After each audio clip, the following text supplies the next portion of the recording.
Hello friends, मो channel को आपण मानक स्वागत। आपण मानक मु कहबी आपण माने किपरि आपण मोबाइल किसी सेटिंग करी आपण काम को सहज करि परिबे। ए ट्रिक होची पोको C3 मोबाइल को पई। रेडमी मोबाइल मध्य यह काम करिवो। एथिपई ए सेटिंग को करिवा को हेले सेटिंग को ओपन करिवा। प्रथम सेटिंग को ओपन करिवा। ए सेटिंग ऑप्शन को ओपन करिवा। या पर स्क्रॉल करिवा। स्क्रॉल कला पर एठी आपनको एक ऑप्शन मिलु छै एडिशनल सेटिंग। एही एडिशनल सेटिंग ऊपर क्लिक करिवा।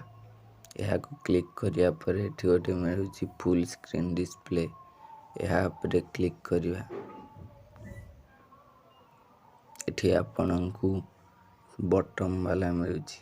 ए देखंतु लिखा है छै बटन। एठी लिखा है छै फुल स्क्रीन गार्ड गेट कौन लिखा है से तार। यहाँ पर क्लिक कर देले एठी क्लिक कर देले बैक कर द। या देखंतु आपनकर किपरि हे जिवो। देखंतु बैक करिया को एमिति करिया पड़िवो। आउ एठी आपनकर किछि स्विच दउ नाही। यह को ऑफ करिया को ले फिर से ऑप्शन ऊपर क्लिक करिवा बटन वाला कर दवा। देखंतु बटन हो गला। ए मिरर बटम्स को ऑफ कर देले स्विच अदल बदल हो जाउची। देखंतु स्विच बदली जाउची। या पर आ गोटे सेटिंग को करिवा बटन शॉर्टकट होउची या launch camera double press the power button को डबल प्रेस कले कैमरा ऑन होबो। या को सिलेक्ट करि परिबो। Long press the home button को क्लिक करि धइले कैमरा ऑन हो जिवो। रहिता आपण मानक हम देखौची।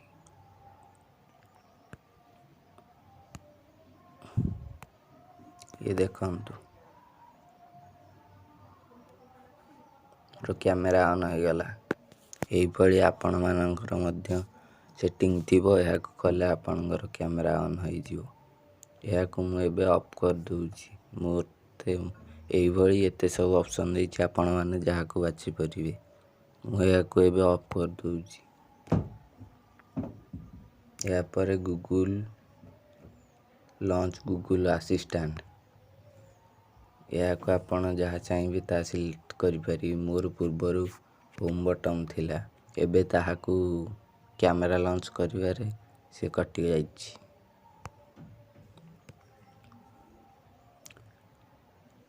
टर्न ऑफ स्क्रीन ऑफ करने को हेले आपण जहाँ चाहिए ता ये करि परिबे। Long press home button, long press menu button, long press the back button. Close current app को क्लोज करिया को हेले आपण जहाँ सिलेक्ट करि परिबे। शो मेनू गुड़ाक शो करने को हेले आपण आ भितर जहाँ सिलेक्ट करिवे।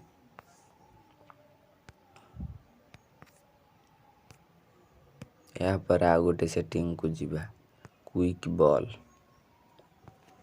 बॉल ऑप्शन टी को ऑन कर देले एठी आपण गोटे ऑप्शन आसी जीवो। हे देखंतु एही भलिया एही ऑप्शन टी को ओपन कले एही भली देखौची। एटा होची बैक ऑप्शन, स्क्रीनशॉट ऑप्शन।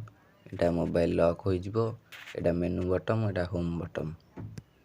एही ऑप्शन जगह रे आपण कोनोसी भी ऐप को रखी परिबे।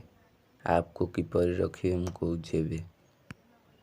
ए सिलेक्ट शॉर्टकट ऊपर क्लिक करिवे। जो जगह रखिया को चाहछन सेठी रखिवे। एठी सब मोबाइल डाटा वाईफाई ये सब ऑप्शन दउची रखिया को। ये देखन मोबाइल डाटा आइ गला। या को स्क्रॉल कला पर तळे अदर ऑप्शन ऐप ऑप्शन अछि। ओ ये ऐप ऑप्शन ने क्लिक करी कैलकुलेटर रखिली। कैलकुलेटर रही गला। एही भली आपण सबुथिरे मध्य रखि परिबे।